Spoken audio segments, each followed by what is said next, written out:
Emakume eta baserriaren elementuen gaineko uztartzea euskal gizartean ez da kaso gehiegi aztertu, naiz eta emakumea tradizionalki nekazaritza eta abeltzaintzaren figura oso nabarmena izan den.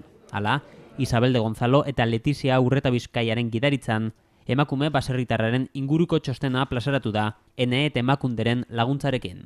Bi personak egindako bi ikerketa dire, baina gai berberari lotuek.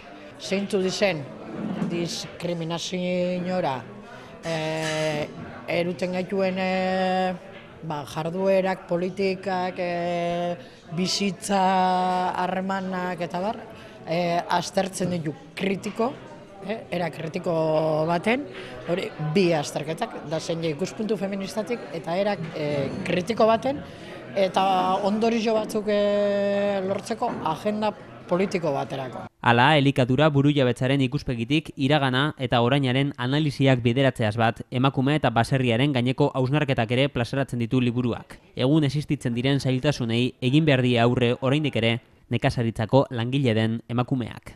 Emakumeek bazterketa bikoitza, emakume baserritarra sofritzen dugula, hor Europako politikari begire, bata emakume izatik gaitik, eta beste bat orokorrien emakumeek dugun nekazaritza eredue gaitik. Liburua ez da salmentan jarriko liburutegi eta zentro publiko bitartezko banaketa hautatu da, ahalik eta publikoa anitzen dira iristeko asmoz.